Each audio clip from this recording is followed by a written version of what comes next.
Okay, good morning. Um, this PegNet status meeting, we're going to do a little bit of an overview of how Accumulate is going to work and also cover a little bit about where we are and what we're doing. And then we'll have some questions at the end. So let's get started. Uh, So PegNet on Accumulate has a lot of advantages that already exist because we're going to be able to leverage things that Accumulate does.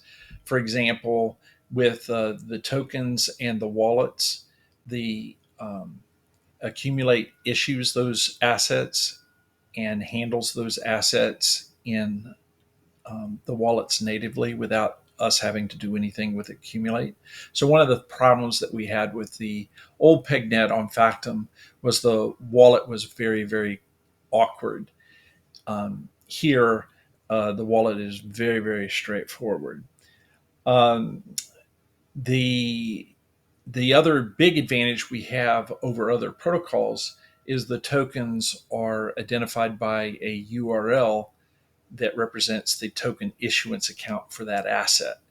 And so it is very clear in your wallet what tokens you hold and what accounts hold those tokens. So the whole management of all these assets is very um, convenient under Accumulate. Now, another big advantage under Accumulate is the token transactions are very fast. They finalize in about 1 second, maybe 1.5 seconds. And then the tokens settle over a little longer period of time, maybe as much as 6 seconds, but the whole system flows much, much faster than anything we could do under Accumulate, where token transactions weren't realized for 10 minutes. Accumulate also handles a very high transaction rate because of the way it's architected. All the transactions within an ADI are independent of any transactions in any other ADI, ADI being an Accumulate digital identity. So all the transactions within the PegNet ADI are handled or can be processed in parallel with any other transactions that might be going on inside of Accumulate.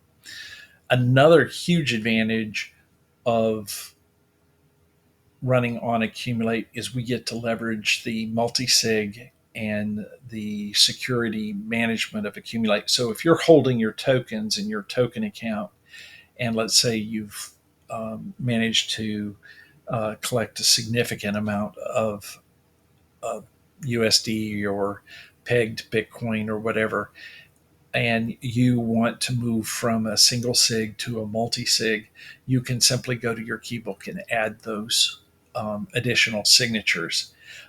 You also have the ability to create multiple key pages where the security at certain levels is much, much higher than others, and you'd be able to leverage other facilities and services that'll be running on Accumulate in the future. Things like a facility to add two-factor authentication. That won't. None of that. None of those features and none of those mechanisms for creating greater security and to manage your assets.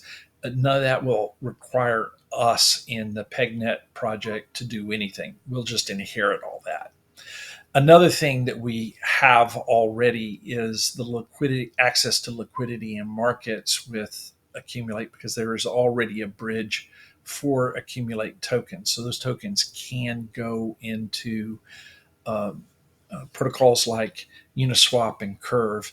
And we also have a desire to get a DEX running on top of Accumulate. So we'll have access to that. So most of what's on this page is work that is in progress on Accumulate or already exists. And the PegNet will be able to leverage all of that. Um, I just wanted to show the ADI aspect in the PegNet. So already the PegNet.acme ADI exists and has been constructed, that's where all the tokens have already been issued from. And so if you go into the Accumulate Explorer and you put in PegNet.acme, you would see the assets account. And if you click the assets account, you would see the display that I'm showing here. And when you look at the ADI directory, it has 44 entries. I kind of cut it off to two, but it has 44 entries. Each one of those token asset accounts, asset issue the tokens as named. For instance, if you have some pegged Acme, that URL would be pegnet.acme /asset /acme. And you would see that in your wallet. So, what are our challenges that we do have with Accumulate? Now, even here, we're going to be able to leverage some of the work that's being done on Accumulate and bring it over into the PegNet. Um, but some of it is work we just have to do. So, for example, the Oracle price records. I'm I'm looking at a design of the PegNet and working on a design of the PegNet that allows the validators to create the Oracle price records and allows the miners to validate those records when they mine. And this way, some people can simply run a miner and it will mine the Oracle price records. Other people can mine and also validate those Oracle price records, and they will earn a slightly higher reward for doing that extra work. But I want an entrance point where all anyone will have to do is download the mining code, put in their token account for where they want their rewards sent, and start mining. And do that with the minimum amount of effort. There's actually going to be three things you have to do. You're going to have to download the software and install it. You're going to have to configure your token account, and you're going to have to buy some credits. And one of the things that we'll probably do is work out a way for people who are just getting started can access some credits pretty easily and cheaply and quickly. And then once they have earned some rewards, then of course they can create their own credits. Um, the validator set needs to be built, and the most of the validator code I'm working on. So I'm working on mining and the validator set. Um, the uh, the validators will earn rewards for doing the validation and maintaining the state of the PegNet.acme within the um, PegNet ADI, and the miners will be earning rewards for providing hash power. Um, Another big challenge that we have in the relaunch is marketing, and I'm going to say right up front that how we're going to market is still to be determined.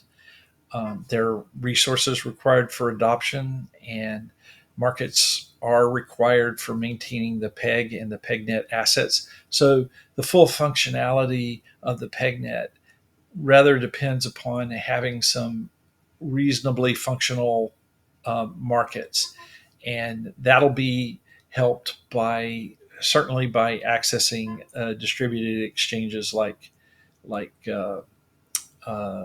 Curve and Uniswap, as well as all the other distributed exchanges. And it'll be facilitated by a DEX when we have that inside of Accumulate.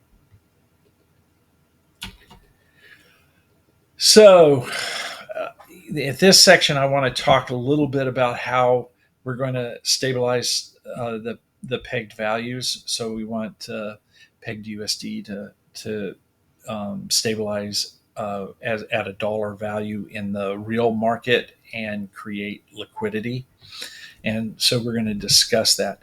One of the big failures in the PegNet was on Factum was the inability to separate the roles under Peg as a reward for mining and in running the system, and providing a liquidity token that allows the stabilization of prices in the PegNet.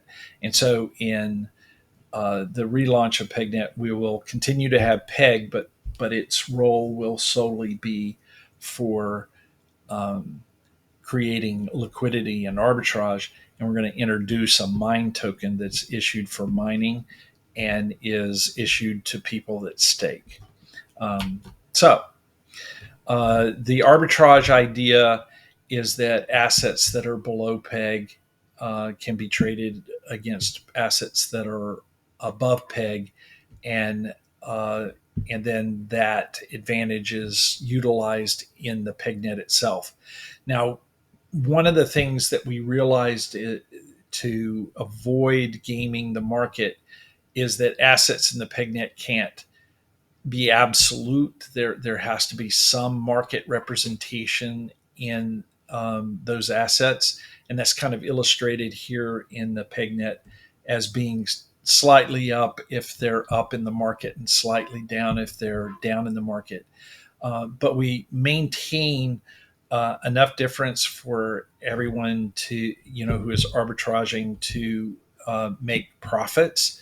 But we have a little bit of effectively, um, uh, um, I lost the term. Sorry. Uh, but a little bit of margin or spread. That was the word I was looking for. A little bit of spread reflecting of the market to prevent the easy manipulation of the conversion process. There's also a mechanism for liquidity arbitrage in the new design. And so the idea is, for example, if PEG has been sold off and so it's gone way down in price, the margin for PEG normally in the PegNet would um, make the peg very hard to do conversions into, because we're going to reflect to some degree the market price in the peg. But should someone come in and buy with a hard asset in the market and bring peg up to its par price, then you immediately have that value that you can convert into some other asset, like let's say PUSD. And what happens is when people sell off an asset, the buy orders are very, very sparse, which means that when you do a relatively small buy of peg, you bring it back to its original price. And once you're at the original price, then you have the value of peg at that original price. So let's say you made a buy of let's say 1,000 peg that was discounted in the market. When you do the conversion after bringing peg up to price, you have the ability to convert that into some other asset. And so this mechanism, as well as the fact that when you're staking, you stake peg, and that's the way stakers can earn the mining token, which is a limited supply token. So buying this cheap peg get you more peg for your money, and it creates a barrier to other people who might want to try to get into staking using cheap assets. Another way of thinking about that is, since we're staking with peg, the lower the value of the pegged assets, the easier it is for other people to come in and earn a higher percentage of the rewards. So it's in all the interests of the stakers to keep the peg price as high as possible, because that creates more barrier to others earning rewards compared to you. So there's some competition in there. So this is basically all in supporting the value of the peg price because the peg price drives liquidity. But at the same time, peg isn't necessarily the thing you want long term for your rewards because the peg can inflate to any amount or deflate to any amount, so it's necessarily less stable. The mine token is a limited supply token that where rewards for mining and staking will be decreasing over time as we approach a 100 million mine limit. The staking our rewards are paid in mine token because we want the peg to have value, and we want people to be incentivized in being interested in the peg value, but we don't want that to get in the way of liquidity because peg has a its first and foremost role is to provide liquidity in the real markets for the pegged assets. Um,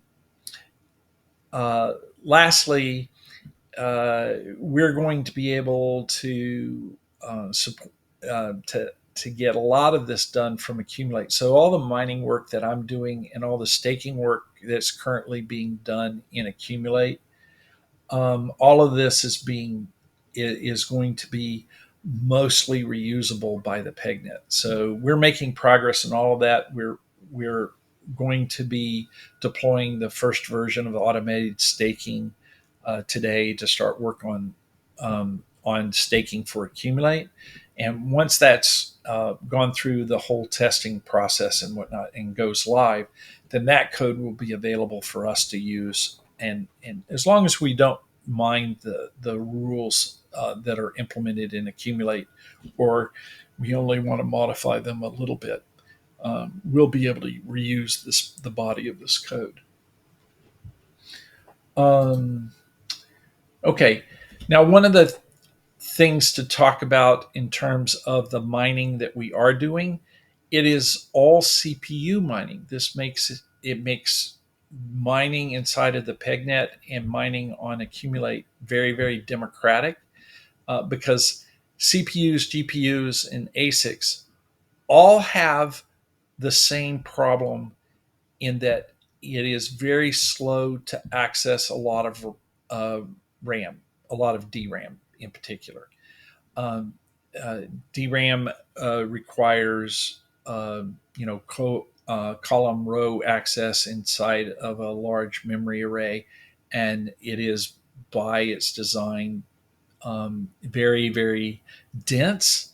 You can put a lot of data in DRAM over other technologies like static RAM and whatnot for the area of silicon that's involved, but it has performance problems. The way you approach the performance problems is you create a cache. And what we're doing is we're accessing RAM in such a pattern that the cache just gets blown. This becomes the bottleneck. And there just isn't any way around the fact that caches just aren't big enough for all the RAM that we're using. That's the same problem any CPU has or GPU has or ASIC has. And because of that limitation, uh, we'll be able to uh, allow people to use computers, and the GPUs and the ASICs aren't going to come in and take all the marbles. So memory access dominates. Um, the the random access of RAM breaks the cache. This results in 90% less energy because the DRAM only uses a little more power uh, when accessed quite a bit. A lot of its power usage is just, um, it's called the refresh cycle, is just fixed. So hitting DRAM a lot only bumps up energy use a little bit. The CPUs can't burn any energy because they're waiting on the DRAM, so they have nothing to do. So they just end up twiddling their fingers. Um, this is easy on the hardware because you're not generating a lot of heat. Heat is bad. The We're building a mining pool into the protocol, so that makes all of this very easy. People will be able to run miners and earn a slight reward even if they aren't dominant with their hash power. And uh, I think I pretty much um, covered all that. If we got to the point where we were very, very popular, the construction of specialized hardware would amount to lots of little tiny cheap CPUs against DRAM. And so the specialized hardware would never get into that same category we saw with Bitcoin mining and mining hardware today, where it's hugely expensive because they're creating all this custom stuff.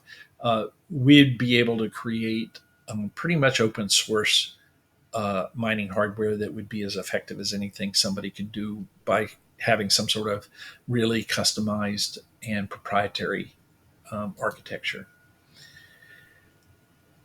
And let's see, that's pretty much all I have. No, there's one more page. Is there? Nope. No, that's it. That's all I have. So, are there questions, Luis, or observations? Hello, Paul. Hello, everyone. I have a question. Sure. If- Yes, thank you. If I am a miner and I'm interested in accumulate and I want to start mining, is it possible maybe in the future um I mean, if I want to mine but I don't want to pay for the credits, is it possible maybe to integrate another model, a second one, where people can start mining and they give a certain percentage of their rewards so that it could maybe encourage commitment and maybe more people can help and start mining, just to encourage the community. Yes. That's basically what a mining pool would do. However, the credit costs will not be very, very high to provide a submission in a particular block.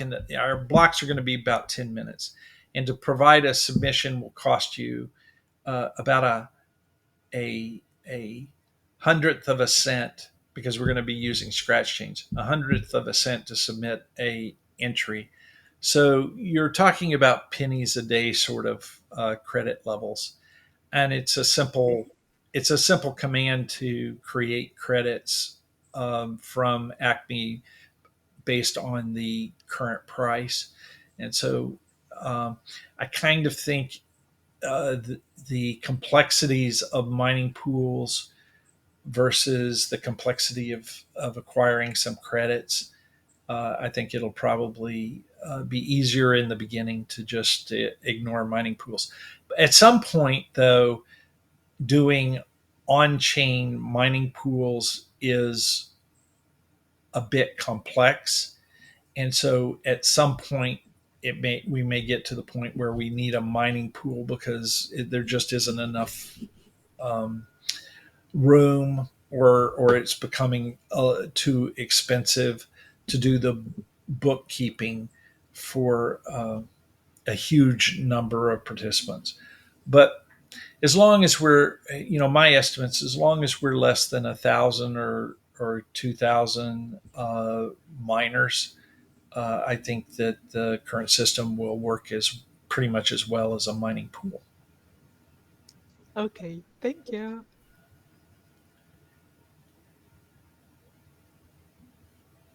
Anybody else?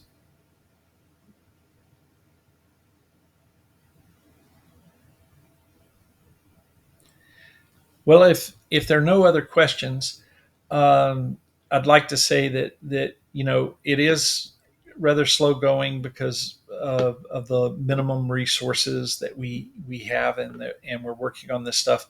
But it is progressing, and probably the biggest task that we have yet to um, put effort on is taking the old Oracle price record code and porting it over to this new architecture, refactoring it to this new architecture. And there are also, in doing that, there are also other ways of pricing assets that exist now that didn't exist a few years ago. And so maybe there's a reasonable amount of work to be done on building the the code that collects the pricing for the oracles.